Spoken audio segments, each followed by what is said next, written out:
Alhamdulillahirrabbilalamin. Terima kasih saya ucapkan kepada Ibu Kepala Sekolah, rekan-rekan guru dan perwakilan dari komite yang hari ini sudah ada di ruangan kita yang indah ini, di ruang kelas 5A SDN Jatimulya 11. Perkenalkan, saya Desi Trisnawati, saya guru kelas 5 di SDN Jatimulya 11, Kabupaten Bekasi. Saat ini saya sedang menjalankan pendidikan guru penggerak di angkatan 10. Seperti itu. Ibu Kepala Sekolah, rekan-rekan dan Ibu Komite yang berbahagia, izinkan hari ini saya menyampaikan bahwa pada kesempatan ini saya akan menyebarkan pemahaman dan pengalaman budaya positif yang sudah saya pelajari di modul 1.4 di pendidikan guru penggerak ini.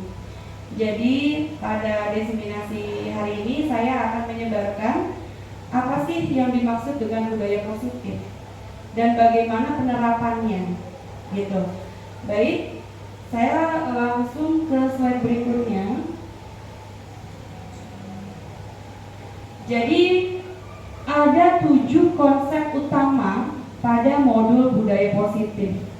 Yang pertama adalah tentang perubahan paradigma belajar, yang kedua disiplin positif, yang ketiga kebutuhan dasar manusia, yang keempat motivasi perilaku manusia, kelima posisi kontrol restitusi, keyakinan kelas, dan yang terakhir segitiga restitusi.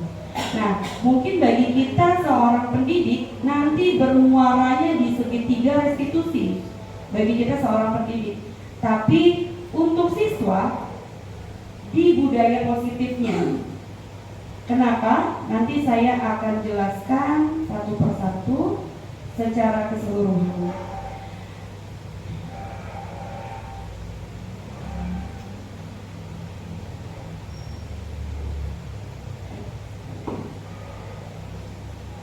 Ya, yang pertama adalah tentang pembelajaran dengan paradigma baru. Nah, seperti yang kita ketahui ya teman-teman, bahwa sekarang kita ada di era apa? Kurikulum merdeka. Ya, kurikulum merdeka itu berarti kurikulum yang sudah lama atau yang baru teman-teman? Baru. Artinya di kurikulum ini banyak hal-hal yang baru yang harus kita pelajari, makanya disebutnya paradigma baru, gitu ya.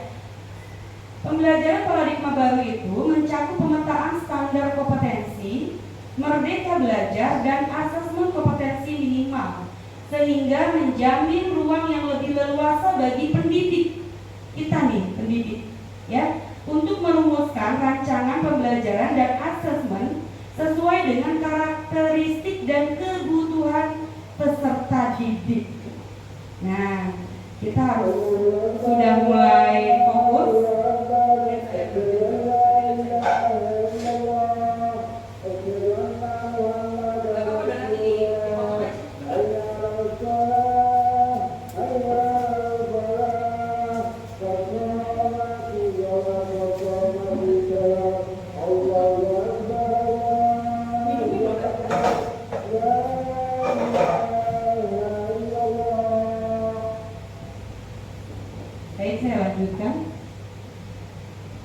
Tadi ya, sesuai karakteristik dan kebutuhan peserta didik.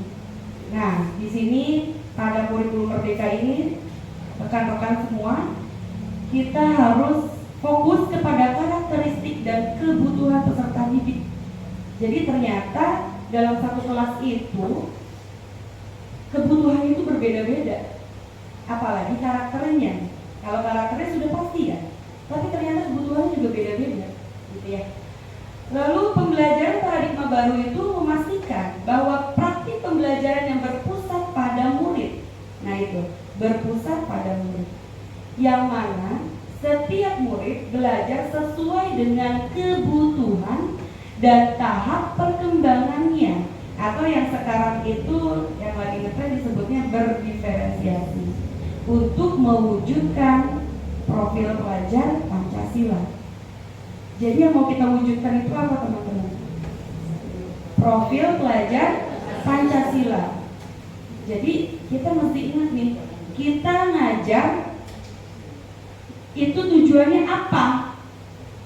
Gitu. Tujuan kita itu mewujudkan profil pelajar Pancasila. Nah, dalam profil pelajar Pancasila itu terdapat 6 dimensi. Apa aja 6 dimensi? Ada yang tahu? Pak Doni tahu? Yang pertama apa Pak Doni? Beriman kepada baik. Betul.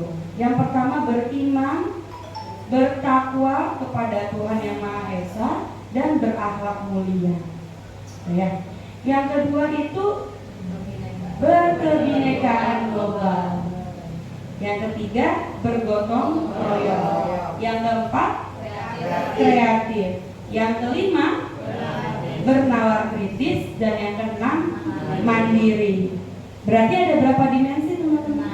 Ada 6. Bismillah ya, kita sebagai pendidik mudah-mudahan bisa nih ngejalanin 6 dimensi profil pelajar Pancasila. Jadi kalau kita bekerja sama, insya Allah bisa, insya Allah. Ya, ini tadi tentang mewujudkan profil pelajar Pancasila ya teman-teman. Dan ternyata untuk mewujudkan profil pelajar Pancasila, kita sebagai pendidik itu kita punya peran yang sangat penting.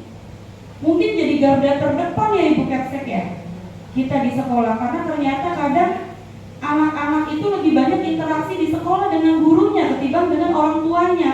Kalau orang tua itu ada yang dari pagi pulang malam gak ketemu anak, jadi anak lebih banyak sama kita. Nah, jangan sampai kita salah nih, salah ngedidik, cara ngedidik anak-anak gitu ya. Nah, ini banyak terjadi teman-teman, miskonsepsi ya tentang teori kontrol. Yang pertama, ilusi guru mengontrol murid. Jadi guru itu pokoknya kerjaannya kontrol siswa terus gitu ya. Siswa harus ikut apa kata dia, gitu ya. Terus yang kedua, ilusi bahwa semua penguatan positif, efektif dan bermanfaat bagi kita. Penguatan yang kita kasih itu udah bagus banget bagi kita loh, gitu ya. Dan bagi kita itu tuh bermanfaat buat dia. Kita kekeh bahwa apa yang kita sampaikan itu udah efektif banget, udah bagus buat kamu loh, buat masa depan kamu. Kadang kita gitu ya. Tapi ternyata itu enggak selamanya seperti itu. Lalu yang ketiga, ilusi bahwa kritik dan membuat rasa bersalah mampu menguatkan karakter. Kadang ada kita kelepasan ya teman-teman, mengkritik siswa di depan teman-temannya. Ternyata itu miskonsepsi, itu nggak bagus. Lalu yang keempat, ilusi bahwa orang dewasa berhak memaksa. Kamu harus begini, pokoknya ikut kata ibu, ikut kata mama. Apa yang mama bilang, itu yang terbaik buat kamu. Kita ini orang dewasa, ceritanya lebih pintar, ceritanya berkuasa. Untuk anak kita kah di rumah, untuk siswa kita kah di rumah. Ternyata itu salah. Sedih banget ya. Kadang kita berusaha untuk memberikan yang terbaik buat anak-anak, tapi ternyata itu perasaan kita doang terbaik, padahal belum tentu. Gitu ya. Selanjutnya, nah, yang mau kita pelajari itu kan tentang disiplin positif. Izinkan saya sebelumnya akan menjelaskan dulu apa sih disiplin positif itu. Jadi disiplin positif adalah menumbuhkan disiplin yang didorong dalam diri anak tanpa hukuman dan hadiah. Nah, coba di sini siapa yang masih suka begini bilang ke siswanya? Yang dapat nilai 100 nanti ibu kasih pensil loh gitu. Atau ke anak sendiri dah di rumah. Kak, nanti kalau kakak masuk 10 besar, apalagi 3 besar, mama beliin hadiah. Anaknya semangat ibu-ibu, teman-teman. Rajin belajar supaya dapat Apakah itu dari dalam dirinya anak-anak itu? Bukan. Tuh. Jadi menurut Ki Hajar Dewantara, di mana ada kemerdekaan, disitulah harus ada disiplin yang kuat. Sungguh pun disiplin itu bersifat self-disiplin, yaitu kita sendiri yang mewajibkan kita dengan sekeras-kerasnya. Tetapi itu sama saja, sebab kalau tidak cakap melakukan self-disiplin, wajiblah penguasa lain mendisiplinkan diri kita. Dan peraturan demikianlah yang harus ada di dalam suasana yang merdeka. Itu menurut Ki Hajar Dewantara. Luar biasa ya pemahaman Ki Hajar Dewantara. Jadi katanya disiplin itu harus self-disiplin, teman-teman. Emang ada di dalam dirinya. Dan apa sih kaitannya dengan budaya disiplin yang akan saya sampaikan ini? Jadi kita kan terutama ada di pendidikan dasar ya ibu-ibu ya. Pendidikan dasar itu jadi pondasi. Kalau pondasinya kuat, insya Allah nanti bangunannya ke atas semakin kuat. Jadi nggak bisa dianggap sepele ini guru SD, guru TK gitu ya. Kadang kan masih ada yang anak SD ini gitu ya. Ternyata enggak. Justru dari SD inilah kita harus bisa membuat pondasi anak-anak kita itu kuat, sekuat mungkin ya. Nah, dalam budaya kita, makna kata disiplin dimaknai menjadi sesuatu yang dilakukan seseorang pada orang lain untuk mendapatkan kepatuhan. Jadi kita tuh selama ini kalau disiplin itu seolah-olah kita berikan untuk orang lain supaya dibilang patuh. Misalnya guru-guru termasuk saya datang sebelum jam ngajar, tapi itu semua kepengen dilihat sama seseorang supaya bisa dibilang disiplin, gitu ya. Kita cenderung menghubungkan kata disiplin dengan ketidaknyamanan. Padahal saya melakukan itu nggak nyaman. Saya padahal pengennya ntar aja santai gitu ya. Nah, sebagai pendidik, tujuan kita adalah menciptakan anak-anak yang memiliki disiplin diri sehingga mereka bisa berperilaku dengan mengacu pada nilai-nilai kebajikan universal dan memiliki motivasi intrinsik, bukan ekstrinsik. Jadi intrinsik itu ada dalam dirinya, bukan dari luar. Nah, sebelum saya lanjutkan teman-teman, di sini ada kata-kata kebajikan universal.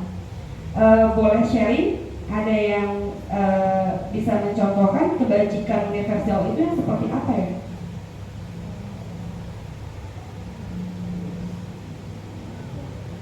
Ya, jadi kebajikan universal itu contohnya adalah tanggung jawab misalnya.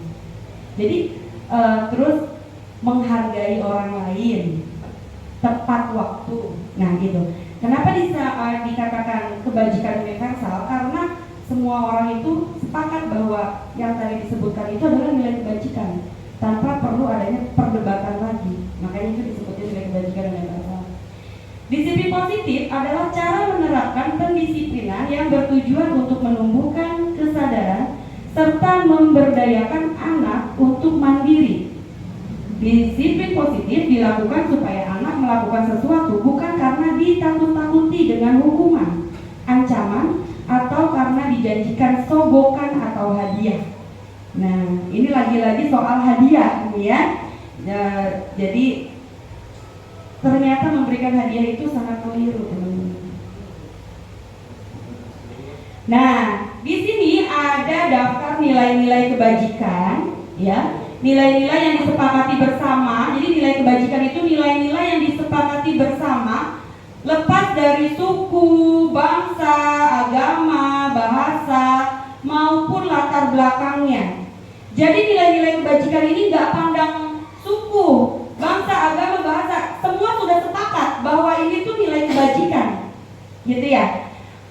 Ada banyak nilai kebajikan yang dikemukakan oleh beberapa institusi atau organisasi, tapi saya ambil 3 aja karena kalau banyak semua saya jabarkan akan panjang sekali ya. Di sini saya ambil 3, yaitu dari nilai kebajikan profil pelajar Pancasila. yang tadi sudah dibacakan oleh teman-teman dan sudah kita ketahui bersama ya.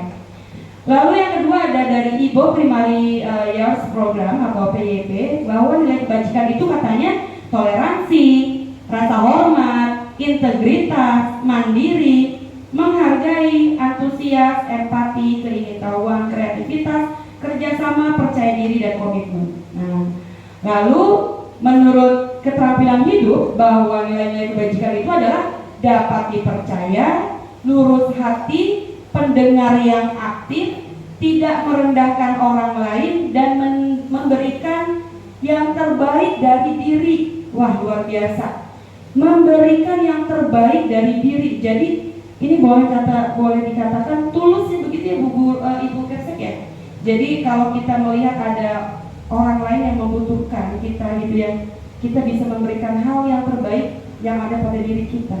Nah, itu ternyata salah satu dari nilai kebajikan. Nah, selanjutnya saya akan menyampaikan tentang kebutuhan dasar manusia. Kita sebagai manusia ternyata punya 5 kebutuhan dasar. Yang namanya dasar berarti fondasi. Kita pengen banget buat memenuhi gitu ya Bu ya. Namanya juga dasar ya. Yang pertama itu kebutuhan bertahan hidup. Apa aja itu kebutuhan bertahan hidup? Ya makan, tempat tinggal, pakaian, kesehatan, dan keamanan. Bahwa kita semua itu membutuhkan itu tadi. Lalu yang kedua, kita membutuhkan kasih sayang dan rasa diterima. Nah, teman-teman ngerasa disayang nggak sama Ibu Kersek misalnya? Disayang banget. Apa yang teman-teman rasain kalau kita merasa tidak disayang sama kepala sekolah? Sedih. Artinya kebutuhan hidup. Iya, Bu masih sedih, saya juga sedih. Tapi alhamdulillah ya, kepala sekolah. Iya, betul Ibu. Ibu barusan bilang sedih. Walaupun udah dewasa juga sedih kalau nggak dikasih kasih sayang. Nah, apalagi remaja yang lagi butuh tati tayang, jadi ya sama ya. Ternyata nggak cuma anak kecil loh, sampai orang udah tua aja yang namanya kasih sayang itu perlu. Ya itu karena itu kebutuhan dasar Ibu.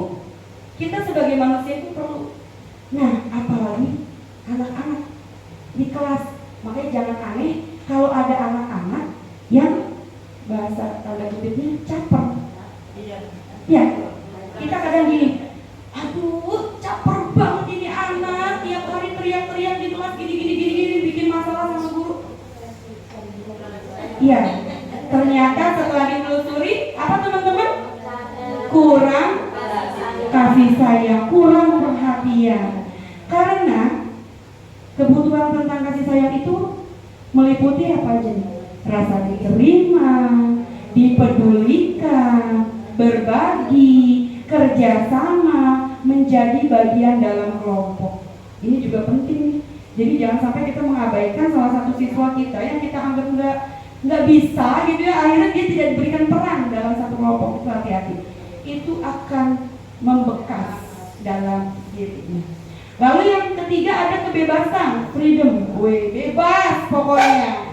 Ada anak yang maunya ya bebas terus.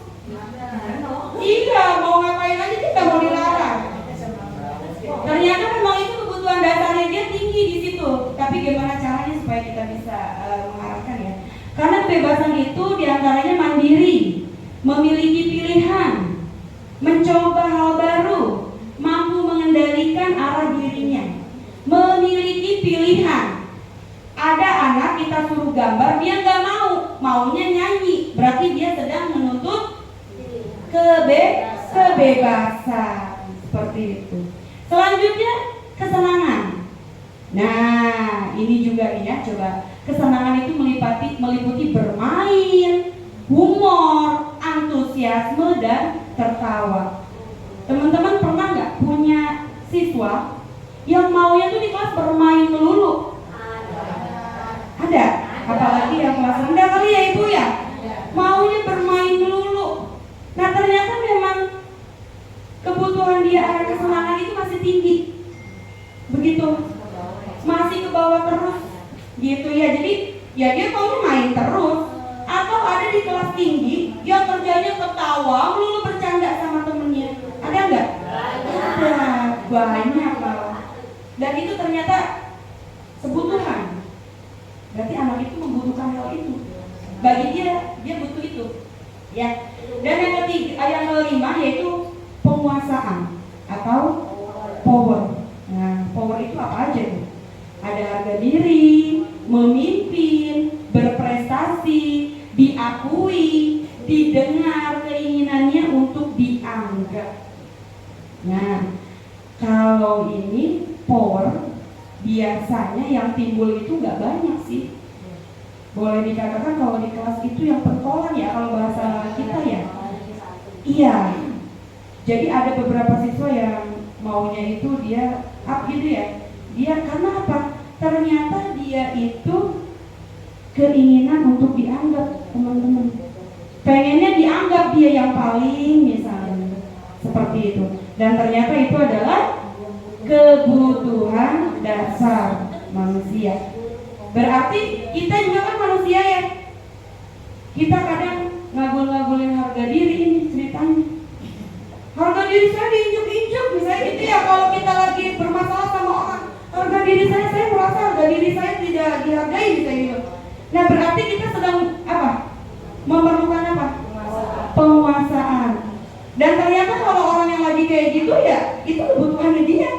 Gitu ya. Jadi kebutuhan manusia itu ada 5 yang dibawa dari lahir sampai kita nggak ada. Jadi ya, ada 5. Selanjutnya. Nah, kita dalam segala tindakan dan perbuatan itu pasti ada motivasi yang mendorong. Kenapa sih kok kita melakukan itu? Gitu ya. Jadi ada motivasi perilaku manusia. Jadi nyangkut sama yang tadi itu kebutuhan dasar manusia ya. Menurut Diane Dawson dalam bukunya Restructuring School Discipline menyatakan ada 3 motivasi perilaku manusia. Apa aja? Yang pertama itu untuk menghindari ketidaknyamanan atau hukuman. Nah, kadang orang berperilaku yang dia cari aman, ya, karena dia hanya untuk menghindari ketidaknyamanan aja, atau dia takut buat dihukum. Nah ini ternyata ini adalah tingkat terendah, teman-teman. Ini adalah tingkat terendah dari motivasi perilaku manusia. Manusia melakukan disiplin karena takut dihukum. Ini merupakan motivasi ekstrinsik. Nah, betul kata ibu, makanya banyak yang takut sama polisi. Karena apa? Takut dihukum. Bukan karena dia mikirin keselamatannya dia. Nah, makanya itu dibilangnya paling rendah, teman-teman. Jadi kalau misalnya ada siswa yang dia itu kelihatannya penurut banget di sekolah, di dalam kelas, tapi pas kita ketemu di luar, Masya Allah gitu ya, berarti dia di sekolah itu hanya motivasinya ini, supaya saya nggak dihukum sama bu guru, cari aman, pokoknya udah saya jadi anak yang baik. Tapi ternyata itu adalah tingkat terendah. Jangan sampai kita juga gurunya seperti itu gitu. Yang kedua, untuk mendapatkan imbalan atau penghargaan dari orang lain. Satu tingkat nih dari yang tadi, satu tingkat di atas motivasi yang pertama. Di sini murid berperilaku untuk mendapatkan imbalan atau penghargaan dari orang lain. Dan ini juga merupakan motivasi ekstrinsik, bukan dari dalam dirinya. Dia pengen dilihat, ih kamu mah bajunya rapih banget, ih kamu kalau datang ke sekolah selalu tepat waktu. Padahal dia di rumahnya diomelin sama ibunya, ayo cepetan berangkat nanti telat dulu gitu ya. Tapi pas sampai sekolah dia tuh terkesannya disiplin, padahal itu bukan dari dalam dirinya. Seperti itu. Karena ada ada imbalan atau penghargaan dari orang lain. Nah, udah mulai kita merefleksi diri nih ya. Iya. Selanjutnya yang ketiga teman-teman, motivasinya itu untuk menjadi orang yang mereka inginkan dan menghargai diri, gitu ya. Menghargai diri sendiri dengan nilai-nilai yang mereka percaya. Nilai-nilai apa? Nilai-nilai kebajikan tadi tentunya. Jadi murid melakukan sesuatu karena nilai-nilai kebajikan pada dirinya.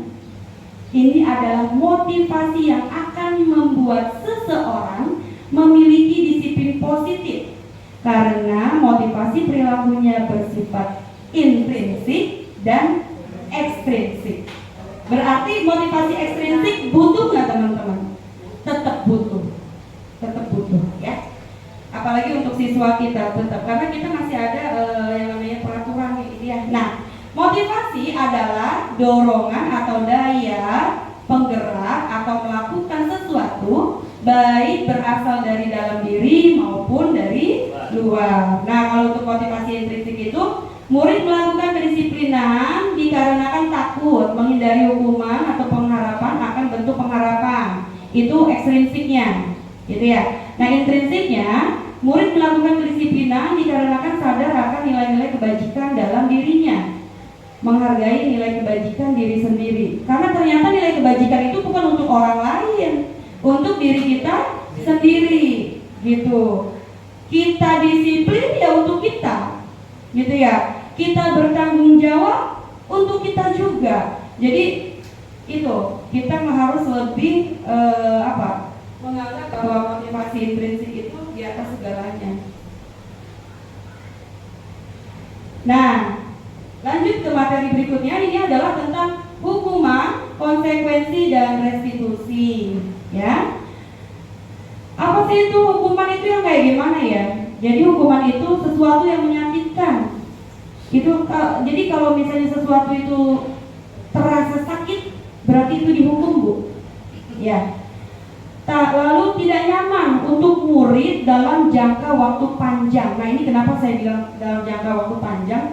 Karena ternyata hukuman yang kita berikan itu membekas sampai dewasa, bahkan sampai seumur hidup mungkin kalau itu saking sakitnya gitu ya. Lalu yang ketiga, murid akan membenci peraturan. Duh, Bu, ini jauh-jauh Ibu ya. Jangan sampai ini kita sebagai guru masih ada yang menerapkan hukuman. Lalu konsekuensi, apa sih konsekuensi? Konsekuensi itu terencana, teman-teman. Disepakati sesuai peraturan. Jadi kalau konsekuensi itu terencana. Lalu murid tetap dibuat untuk tidak nyaman. Lalu sikap guru selalu memonitor murid. Ini contohnya kayak gimana ya? Misalnya kita di kelas udah ada kesepakatan bahwa kalau nggak mengerjakan PR nanti ngerjain di luar. Udah disepakati nih sama siswa, bahkan orang tua dan gurunya. Ibu nanti kalau misalnya ibu ketemu wali murid itu ya di awal biasanya ya, kalau anak-anak nggak ngerjain PR ada konsekuensinya ya ibu-ibu. Jadi jangan marah kalau nanti anak-anak, nah misalnya seperti itu ya, nggak ngerjain PR nanti saya suruh keluar atau saya suruh hormat bendera dan bla bla bla bla. Artinya sudah ada kesepakatan sebetulnya antara kita dan audiensnya, gitu. Tapi ternyata itu pun nggak boleh, tidak bagus, gitu ya, konsekuensi. Karena apa? Siswa pasti nggak nyaman, teman-teman. Itu siswa nggak ngerjain PR, suruh di luar, sendirian dong dia di luar, sedangkan teman-teman yang lain di dalam kelas. Apakah nyaman suasana seperti itu? Tidak. Atau kita bawa ke kantor, ceritanya lebih manusiawi lah, dibawa ke kantor supaya enak duduknya tetap di meja atau apa. Tapi itu kan bukan lingkungan itu anak, sehingga itu anak merasa tidak nyaman. Itu juga diusahakan jangan, gitu. Terus kalau kita menerapkan konsekuensi, kita sebagai guru itu capek, teman-teman, memonitor terus. Ayo, siapa yang hari ini nggak ngerjain PR?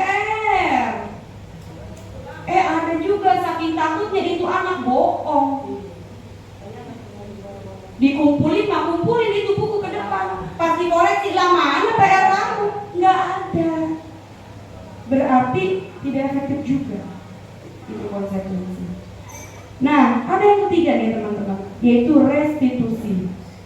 Jadi restitusi itu proses menciptakan kondisi pada murid untuk memperbaiki kesalahannya, dan proses kolaboratif yang mengajarkan murid untuk mencari solusinya sendiri. Nah itu, jadi kita sebagai fasilitator aja gitu ya, dia tetap harus menyelesaikan dan mencari solusinya itu sendiri, bukan kita gitu. Baik. Nah, konsep disiplin dengan identitas gagal. Ini identitas gagal nih teman-teman.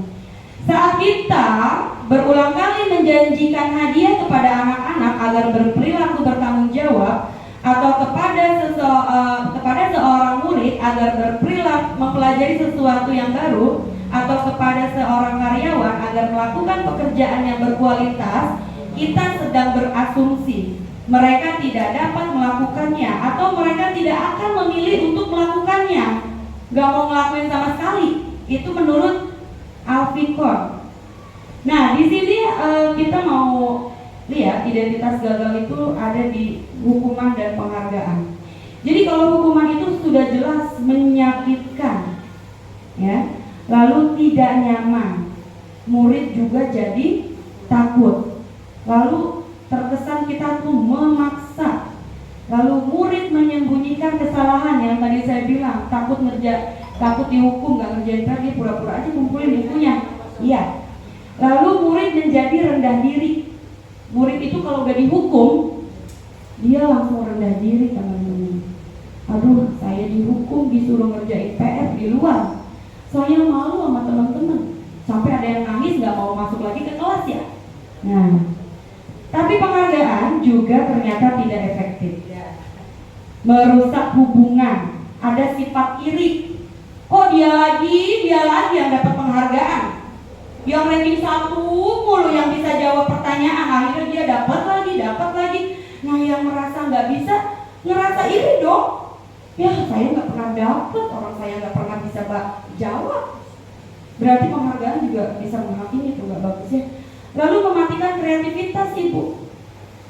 Jadi dengan adanya penghargaan yang tadinya dia mau bangun kreativitasnya, karena ternyata dia itu tidak dianggap, mati dia kreativitasnya. Lalu menghukum dengan sistem ranking. Ternyata sistem ranking itu bisa dikatakan menghukum. Selanjutnya merampas hak menghargai dirinya.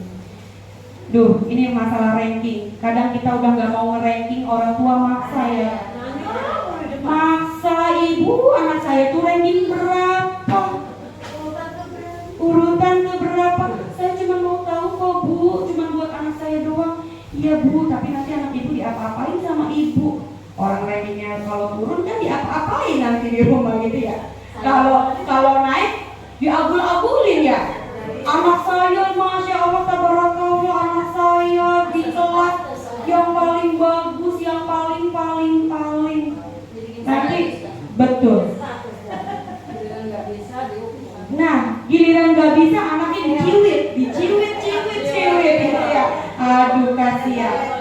Nah, berarti kita besok harus kompak ini di Jati 11. No publikasi ranking. Semua hebat gitu ya. Oke. Nah, ini konsep disiplin dengan identitas sukses. Gitu ya. Kalau tadi gagal, kalau menerapkan itu, kalau ini identitas sukses. Restitusi adalah proses menciptakan kondisi bagi murid untuk memperbaiki kesalahan mereka, sehingga mereka bisa kembali pada kelompok mereka dengan karakter yang lebih kuat. Itu menurut Gosen. Ya. Jadi gimana caranya ketika anak itu melakukan kesalahan, teman-teman? Kita restitusi. Nah, setelah restitusinya berhasil itu, dia dapat kembali ke kelompoknya itu dengan karakter yang lebih baik. yang lebih kuat. Nah, ini kita mau ada perbandingan antara konsekuensi dan restitusi itu sendiri. Jadi kalau konsekuensi itu penguatannya jangka pendek aja. Ya, ayo yang di kelas ini dapat nilai sekian, nanti dapat ini. Kan cuma di kelas ini aja. Ketika dia dilombakan di sekolah lain atau di kelas lain, belum tentu dia jadi yang terbaik. Gitu. Terus perlu monitoring berkelanjutan, jadi harus dimonitoring terus. Stimulus respon. Murid menghormati peraturan dan kehilangan waktu untuk merenungi kesalahan. Nah, ini penting nih.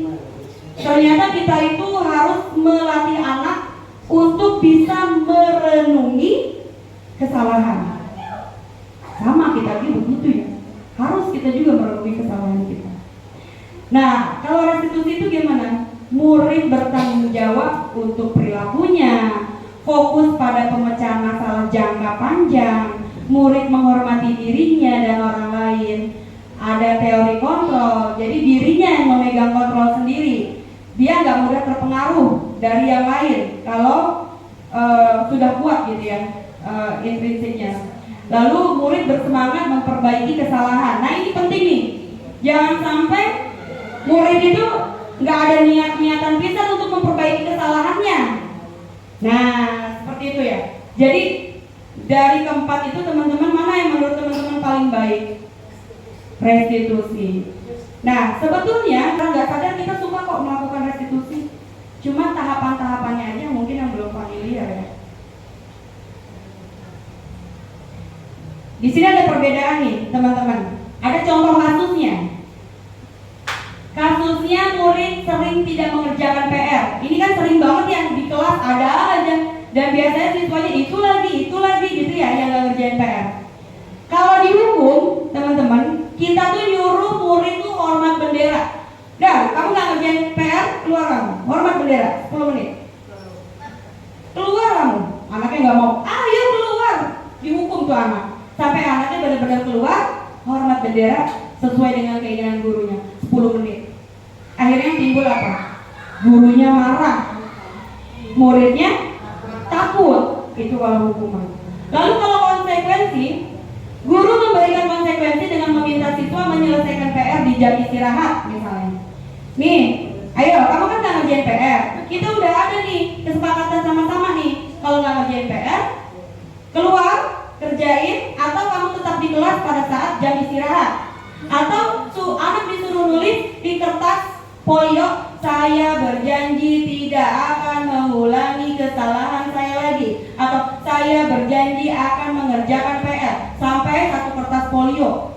Tapi itu udah disepakati misalnya di awal. Nah, itu juga konsekuensi masuknya. Guru terkesannya tegas nih. Ayo, kan udah ini tegas gitu seolah-olah.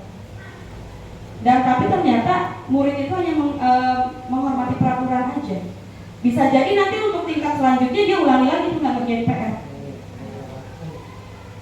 Misalnya sekarang dapat guru yang killer misalnya, yang concern banget sama PR. Pokoknya ketahuan aja itu kalau bocah nggak ngerjain PR. Akhirnya itu anak disiplin karena takut sama kita. Tapi tingkat selanjutnya gurunya berbeda karakternya.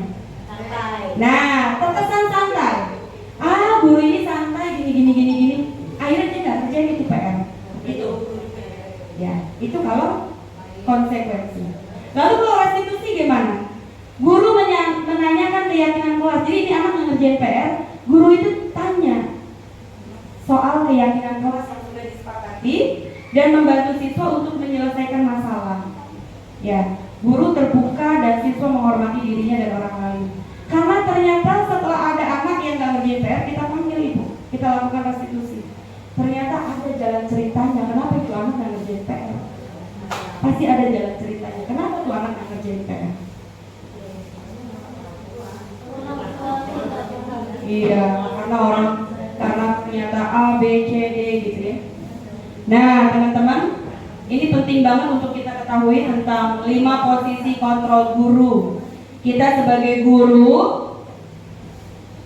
ternyata guru ini ada 5 posisi kontrol. Yang pertama ada guru penghukum. Guru penghukum itu senangnya itu hukuman fisik atau verbal. Jadi lari kamu, keliling lapangan 3 keliling atau dasar mengeluarkan kata yang verbal yang menyakitkan. Itu guru penghukum. Dan yang kedua ada guru pembuat merasa bersalah.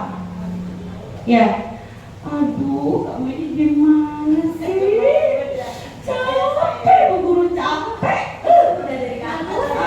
Pokoknya capek bu guru kalau kayak gini. Nah itu pembuat merasa bersalah. Akhirnya itu anak jadi, bu guru aku jadi. Ya. Ada juga yang sebagai teman. Posisi di sini nggak nyakitin gurunya, justru murid dijadiin teman, ya. Namun akan tetap berupaya mengontrol murid melalui persuasi. Jadi kamu ini gimana sih?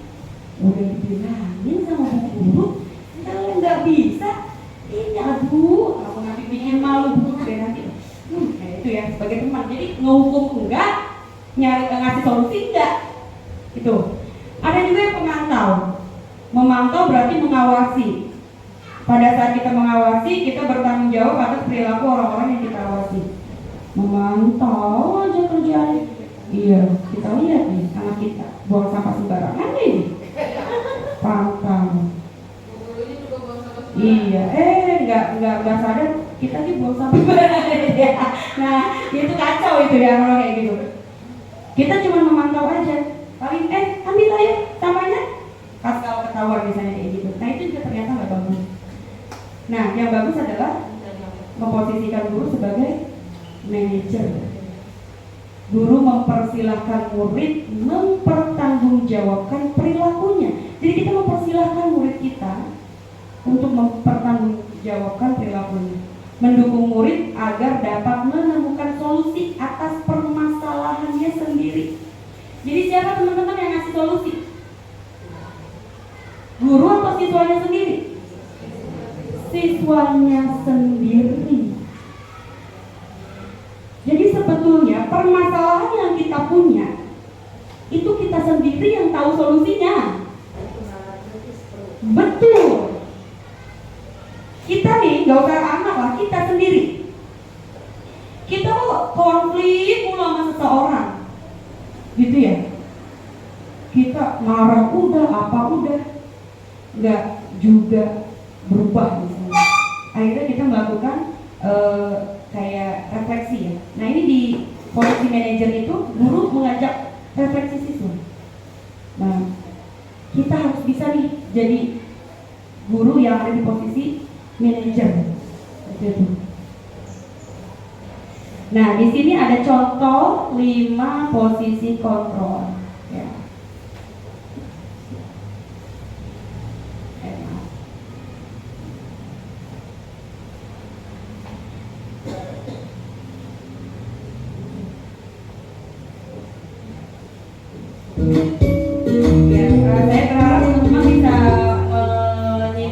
Salam bahagia Ibu dan Bapak Guru hebat.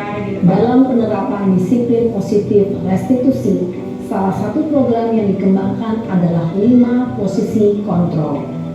5 posisi kontrol dalam restitusi adalah proses perjalanan seorang pendidik agar dapat mengenali dirinya. Pada video kali ini, kita akan membahas tentang 5 posisi kontrol yang dikembangkan oleh Diane Dawson dan contoh penerapannya.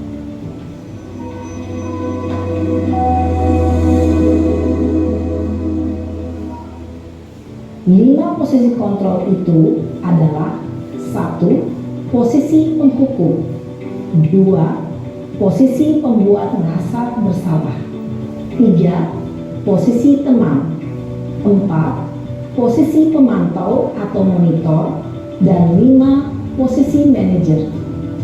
Untuk lebih memahami kelima posisi tersebut, mari kita saksikan kasus Naren yang terlambat hadir 20 menit di sekolah dan melihat bagaimana kelima posisi kontrol dalam menghadapi masalah tersebut.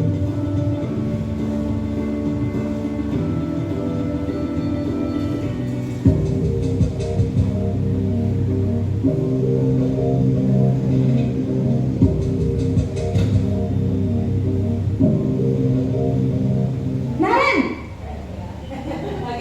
sini kamu. Tidak aja kaget ya. Posisi Selamat pagi Bu. Selalu terlambat. Kamu deh pasti Maaf Bu, saya Apa? Apa coba? Sampai mau ngomong aja nggak dikasih kesempatan. Apa sih kamu tidak terlambat? Malas sekali ya kamu jadi anak.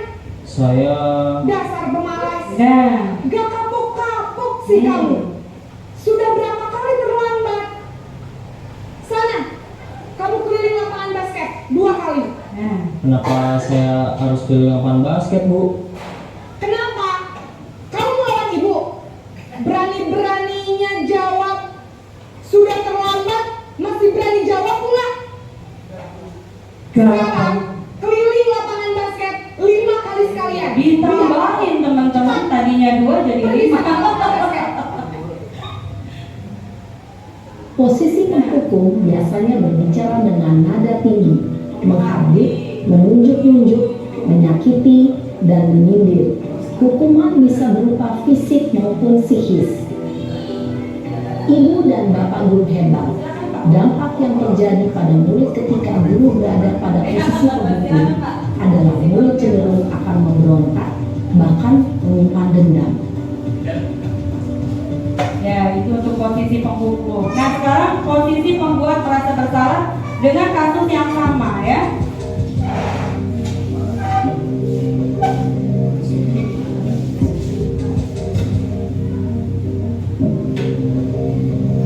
Naren,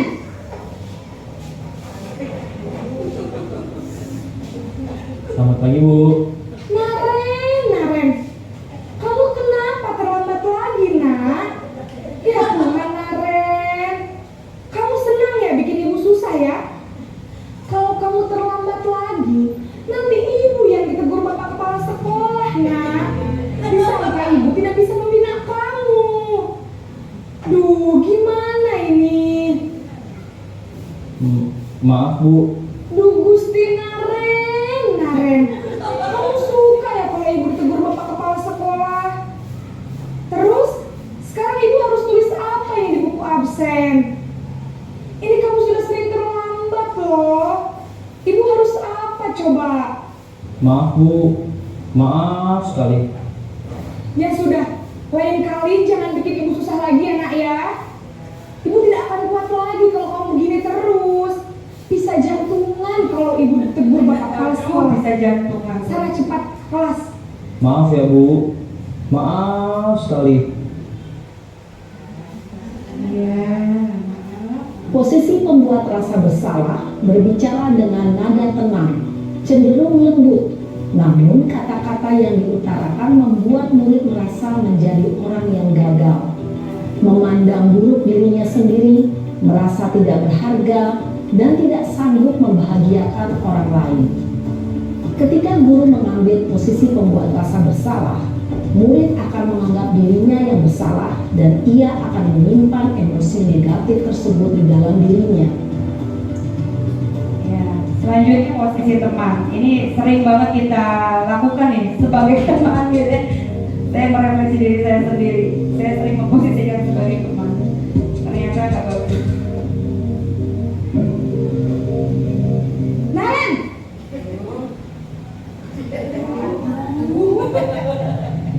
Selamat pagi Bu. Wah, sudah jam berapa ini nak? Terlambat lagi ya sayang. Iya Bu, habis ibu saya lupa bangunkan saya Bu. Kamu malah menyalahkan ibu kamu. Kamu bukannya anak yang larinya paling kencang. Kok terlambat sih?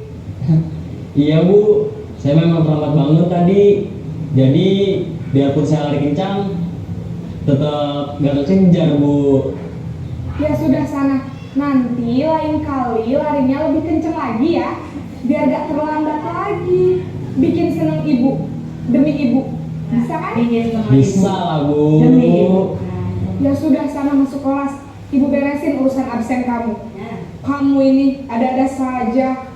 asik banget kayaknya ya. Jadi teman tuh siswa. Posisi teman, guru berbicara dengan nada suara ramah, Ya. akrab, cenderung bersenda gurau untuk menjaga suasana tetap Diajak santai. bercanda aja terus Murid itu akan siswa merasa ya. senang, Kalau jadi aman, teman. dan akrab dengan guru. Identitas yang tercipta adalah identitas sukses atau berhasil. Namun, saat ini masih dorongan eksternal, maka ada faktor ketergantungan dari murid kepada orang tertentu. Di sini guru absennya, sehingga di lain waktu murid bisa berperilaku baik, namun hanya kepada orang-orang tertentu saja.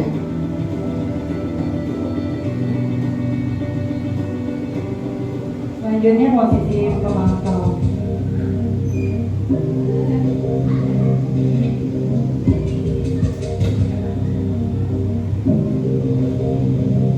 Naren!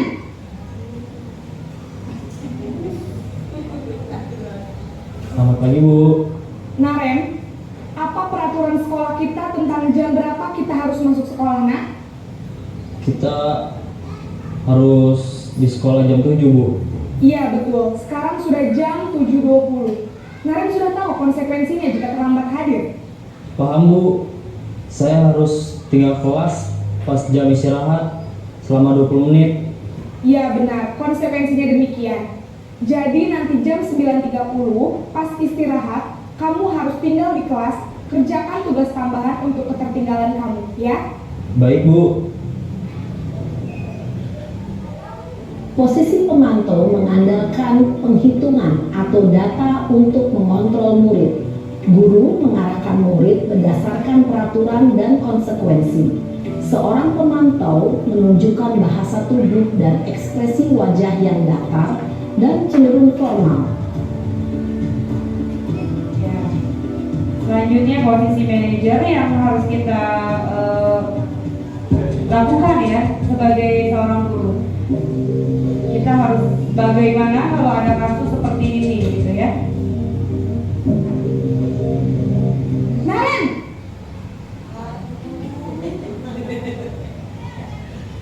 Selamat pagi Bu. Selamat pagi, Naren. Maaf Bu, saya terlambat. Iya, sekolah masuknya jam 7, sekarang sudah jam 7.20. Jadi sekarang bagaimana ini, Naren? Maaf Bu, saya lupa setel alarm saya semalam. Baiklah, menurut kamu, keyakinan sekolah yang mana yang perlu kamu tingkatkan? Menghargai diri sendiri dan orang lain mungkin ya Bu. Setuju. Jadi, apakah Naren meyakini prinsip saling menghormati tersebut? Iya Bu, saya meyakininya. Apakah Naren bersedia memperbaiki masalah keterlambatan ini? Bersedia Bu. Bagaimana kamu akan perbaiki masalah keterlambatan ini? Saya akan coba untuk tidak lupa menyetel alarm saya Bu. Baik, kalau Naren lupa menyetel alarm di rumah, ada orang yang kira-kira bisa bantu mengingatkan tidak? Ada Bu, kakak saya, Kak Emma. Ada lagi selain Kak Emma? Selain Kak Emma, ada ibu saya. Baik, jadi yang mengingatkan Naren adalah Kak Emma dan ibu kamu ya? Kira-kira akan mulai setel alarm kapan nih, Naren? Setelah pulang sekolah, akan segera saya lakukan. Baik, jadi Naren akan setel alarm untuk bangun besok pagi dan akan diingatkan oleh kakak dan ibunda Naren ya. Ada lagi yang mungkin perlu dilakukan, Naren, agar tidak terlambat bangun lagi? Tidak ada Bu. Baik, Naren, terima kasih untuk kerjasama kamu. Sekarang kamu perlu kembali ke kelas untuk belajar. Baik Bu, terima kasih. Jadi dari tayangan video barusan ada beberapa contoh ya bahwa posisi kita itu ada di mana dan kita sudah menunjuk kasusnya supaya lebih mudah untuk kita memahami gitu ya. Jadi posisi manajer itu posisi yang paling ideal untuk kita sebagai seorang pendidik gitu. Nah, untuk memposisikan diri kita sebagai manajer itu memang kita butuh yang namanya latihan ya. Kadang kita terbawa emosi gitu ya. Kadang kita juga sudah menganggap itu siswa itu kayak ke anak sendiri gitu ya. Dan yang lain-lain. Tapi ternyata itu semua tidak akan bertahan lama karena itu faktor ekstrinsik gitu. Sedangkan yang kita mau adalah faktor intrinsik yang mau sampai kapanpun dimanapun dia akan ingat nilai-nilai kebajikan tersebut. Nah, di sini saya juga akan menjelaskan tentang keyakinan kelas. Mengapa keyakinan kelas? Mengapa tidak peraturan kelas saja? Nah, mungkin teman-teman saya di sini sudah banyak ya yang mulai menerapkan keyakinan kelas. Mengapa kita memiliki peraturan tentang penggunaan helm pada saat mengendarai kendaraan motor roda 2? Ini contohnya ya. Mengapa kita memiliki peraturan tentang menggunakan masker dan mencuci tangan setiap saat? Saya mau bertanya sama Om Jaduk. Om Jaduk, mengapa kita memiliki peraturan tentang penggunaan helm pada saat mengendarai kendaraan roda 2 atau bermotor? Untuk keselamatan dalam berkendara. Iya. Om Jaduk jawabnya untuk keselamatan dalam berkendara. Menurut rekan-rekan semua, berarti nilai-nilai kebajikannya itu sudah ada belum dalam diri Om Jaduk? Sudah ada, luar biasa. Nah, ini yang kita harapkan kepada anak didik kita ke depannya. Jadi dia itu tahu loh. Jadi kalau kita nggak pakai helm, itu kalau terjadi sesuatu kita yang akan rugi. Tapi kalau anak yang belum nilai kebaikannya itu belum tertanam pada dirinya, aduh lupa pakai helm, nanti ditilang polisi, balik lagi dia. Karena takut ditilang polisi. Makanya itu yang harus kita latih ke anak-anak supaya dia memahami kebaikan untuk dirinya dan orang lain. Nah, di sini ada cara-cara untuk pembentukan keyakinan kelas. Di sini ada contoh yang sudah saya buat.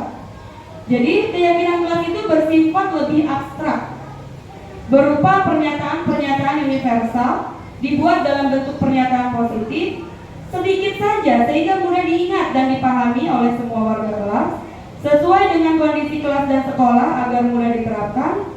Semua warga kelas dilibatkan dalam pembuatan keyakinan kelas dan meninjau kembali keyakinan kelas dari waktu ke waktu. Di sini ada contoh peraturan kelas dengan keyakinan kelas. Kalau peraturan kelas, teman-teman, itu terdapat kalimat yang kurang baik, seperti dilarang, jangan, tidak boleh. Itu kalau peraturan. Misalnya, dilarang membuang sampah sembarangan. Coba teman-teman, kenyataannya walaupun itu tulisan udah dibikin dari masuk gerbang sampai dalam kelas, apakah jaminan sekolah itu bersih? Tidak. Lalu dilarang ngobrol saat belajar. Kenyataannya teman-teman, kita masih suka gebrak-gebrak meja, plak. Kenapa berisik banget? Nah kayak gitu. Karena itu adalah kata-kata larangan, jadi nggak boleh tuh. Jangan makan dan minum di saat jam pelajaran. Tidak boleh berisik, tidak boleh terlambat, tidak boleh berkata kasar. Dilarang mengganggu teman saat belajar. Tidak boleh menyontek, misalnya kayak gitu. Mengejek teman nggak boleh. Nah itu adalah bentuk peraturan kelas. Nah yang baik itu adalah keyakinan kelas. Misalnya di sini kan ada 8 poin ya. Tadi kan pembentukan keyakinan kelas itu katanya singkat saja sehingga mudah diingat. Jadi itu anak jangan kita ingetin mulu. Ayo ingat gak peraturan kelas kita? Ayo ini saking banyaknya itu peraturan kelas, anaknya dia lupa. Makanya kita buatnya keyakinan kelas aja supaya anak-anak itu mengingat, karena gak banyak keyakinan kelas itu. Keyakinan kelas itu ada 5. Yang pertama menjaga kebersihan kelas. Masuk nggak tadi dilarang membuang sampah sembarangan? Ada nggak kata dilarang? Nggak ada. Jadi menjaga. Nah kata menjaga itu ternyata akan tertanam pada dirinya. Menjaga kebersihan kelas. Jadi dia merasa dia bertanggung jawab harus bersih, menjaga kebersihan. Lalu belajar dengan tertib, semangat dan tanggung jawab. Tadi di situ ada dilarang ngobrol, dilarang menyontek, dilarang apa? Nah itu masuknya ke sini. Belajar dengan tertib, senang dan tanggung jawab. Lalu selalu menerapkan 5S. Teman-teman ada yang udah paham kan 5S, pasti paham ya? Senyum, sapa, salam, sopan, santun. Nah itu ternyata 5 itu tidak hanya siswa yang wajib melakukan itu, terlebih kita juga harus melakukan 5S itu ke anak-anak. Selanjutnya saling menghormati dan menghargai waktu. Nah, menghargai waktu di situ kan tadi ada tidak boleh terlambat, gitu ya. Lalu tolong menolong dan kerjasama. Nah itu. Jadi mulai besok di tahun ajaran baru jangan lagi membuat peraturan kelas, tapi buatlah keyakinan kelas.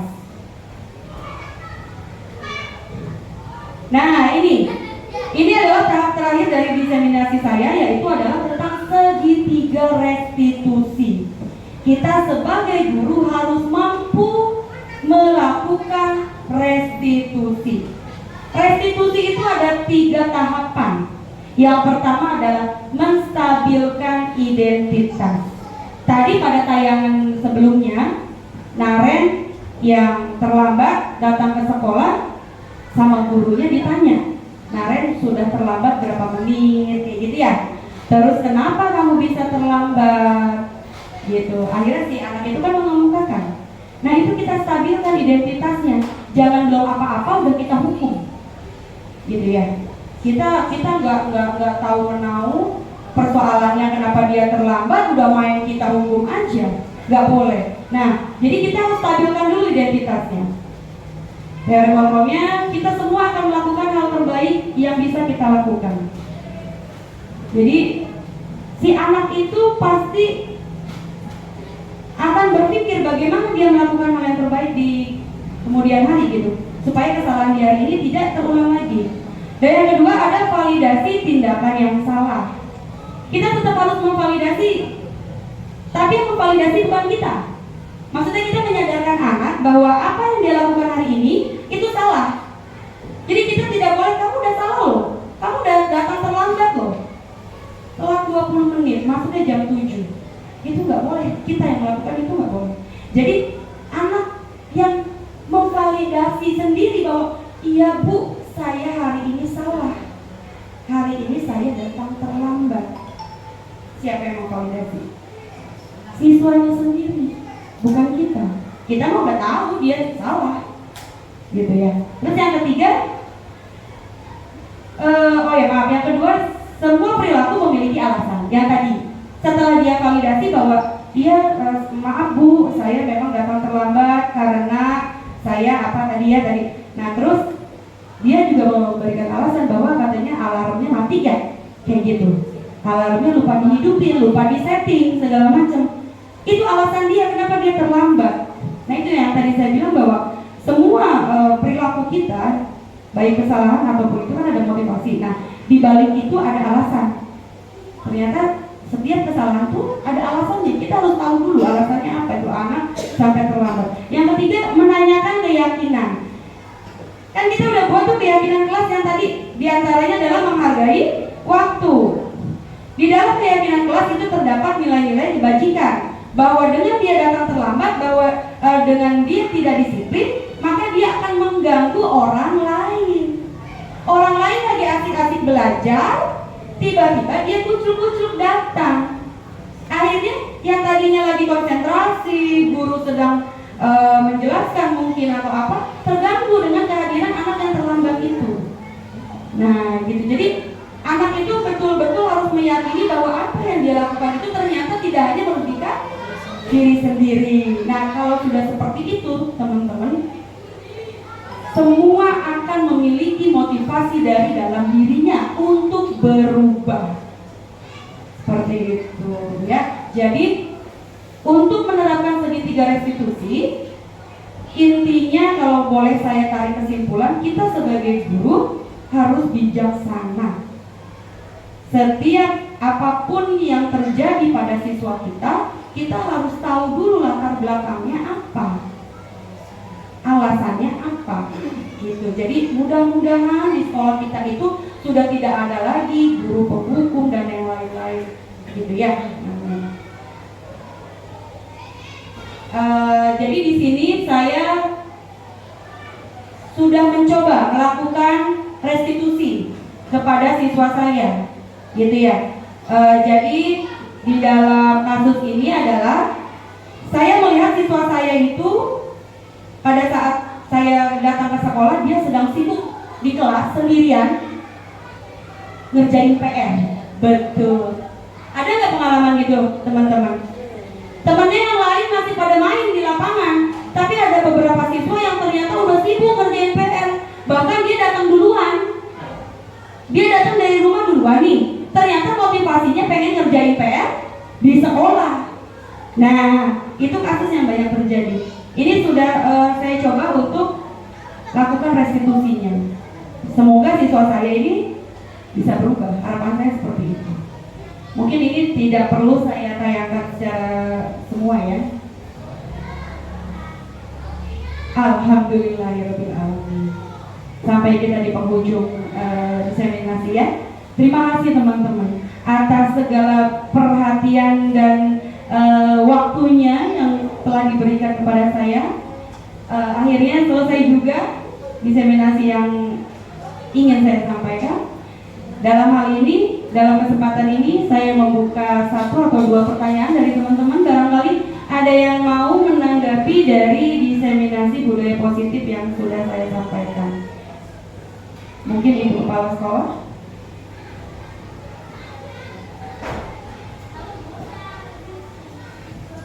Terima kasih, saya sudah diberi kesempatan untuk menanggapi diseminasi ini. Alhamdulillah, menurut saya diseminasi yang disampaikan oleh Bu Desi sebagai calon guru penggerak angkatan 10 sudah sangat jelas bahwa perubahan apapun yang kita inginkan itu harus ada ilmunya. Kita tidak bisa sembarangan di dalam kelas berdiri membentuk karakter anak tetapi tanpa dasar. Jadi ilmu yang ada di dalam pendidikan calon guru penggerak ini sangat bagus untuk diterapkan di dalam kelas setiap hari, bukan hanya oleh guru penggerak tetapi oleh yang lain. Jadi dipulangkan melalui diseminasi ini yang merupakan ajang untuk saling berbagi, saling refleksi untuk meningkatkan kualitas pembelajaran dan mendapatkan hasil pembelajaran yang lebih baik lagi. Kalau kita katakan bermutu, kalau pembelajaran itu adalah proses, maka proses membutuhkan waktu, maka waktu itulah yang akan menjawab seperti apa hasilnya. Saya kira demikian. Alhamdulillah, terima kasih atas paparannya, sudah sangat baik. Alhamdulillahirrahmanirrahim. Terima kasih atas tanggapannya kepada Ibu Kepala Sekolah yang sungguh luar biasa dukungannya kepada saya sebagai calon guru penggerak. Saya selalu difasilitasi segala-galanya. Beliau selalu menyempatkan waktu, kesempatan. Beliau ingin menyaksikan langsung perjalanan saya dalam pendidikan ini. Mungkin ada satu lagi dari rekan-rekan dari Bu Irin. Saya minta untuk menyampaikan sepatah 2 patah kata dari diseminasi ini, bahwa saya tetap harus minta pendapat dari kakak senior. Jangan dikat.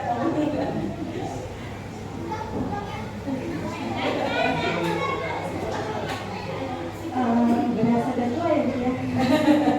Padahal sudah bukan ibu karena pas buka simpek kadernya duluan saya. Idesinya telah bukannya.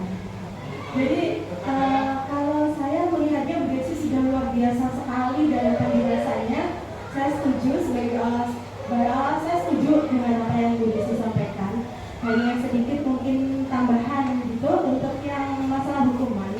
Betul kata Bu Desi, hukuman itu menyakitkan dan itu akan membekas pada siswa.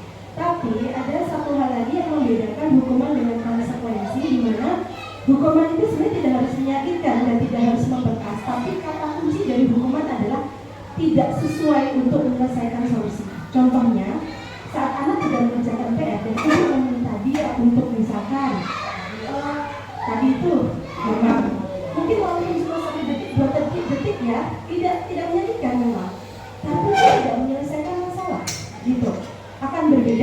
misalkan Pak Doni saat olahraga, ada siswa lambat datang olahraga, terus Pak Doni sampaikan, lari keliling lapangan. Nah ini sebenarnya mungkin larinya sampai 2 kali gitu ya, malah mungkin sampai yang lari. Tapi sebenarnya itu konsekuensi karena itu nyambung, berarti anak belum pemanasan. Sebenarnya begitu. Itu yang diutamakan. Tapi betul kata Bu Desi, restitusi itu memang luar biasa karena kita tidak meminta anak itu kita berharap bahwa anak itu motivasinya jangan sampai eksternal gara-gara kita, gitu ya Bu ya. Betul kata Bu Desi, kita killer, kita the best, tahunya di kelas 6 hilang. Bercanda, gitu ya. Senyum. Jadi ada masukan? Enggak lah. Ini tuh cuma bercanda. Saya kalau kasih masukan akhir soalnya. Ya, ini, monggo dirangkum rumiyin, nggak terlalu-lama ya. Silakan dirangkum dulu. Jadi karena saat motivasi itu tumbuh secara eksternal, we get the best student just second, hanya beberapa detik, not long time, gitu kan. Kita berharap siswa itu bisa kita membuka hatinya agar dia melakukan sesuatu itu karena dia tahu manfaatnya untuk dia pribadi, gitu.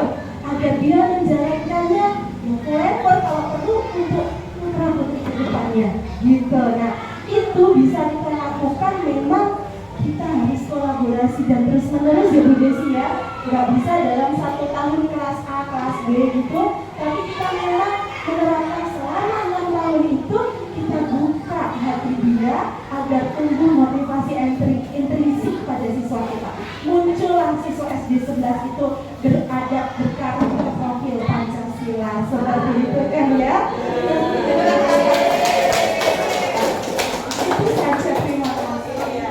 Itu yang tadi dikatakan Miss Irin, tidak bisa saya atau hanya Miss Irin atau hanya kepala sekolah atau hanya Bu Neneng atau hanya kita sendiri atau siapapun yang melakukan itu kepada siswa-siswa kita. Kita harus kolaborasi. Makanya di sini saya sampai meminta untuk komite hadir. Karena apa? Komite itu adalah bagian dari warga sekolah. Kalau ada apa-apa kan komite juga harus tahu. Seperti itu. Nah, sekian mungkin sudah sangat banyak yang saya sampaikan di sini. Saya mengucapkan banyak terima kasih kepada kepala sekolah, rekan-rekan dan ibu perwakilan komite yang sudah mau menyempatkan waktunya di tengah-tengah kesibukannya sehingga diseminasi saya hari ini bisa berjalan dengan baik. Saya bukan siapa-siapa tanpa semua yang ada di sini, tanpa semua warga di Jatimulya 11. Sangat beruntung sekali saya ada di sini. Maka untuk calon adik-adik saya, ayo maju untuk jadi guru penggerak. Kita itu ada di lingkungan yang sangat mendukung. Terima kasih atas waktunya. Untuk mengakhiri kegiatan hari ini, mari kita ucapkan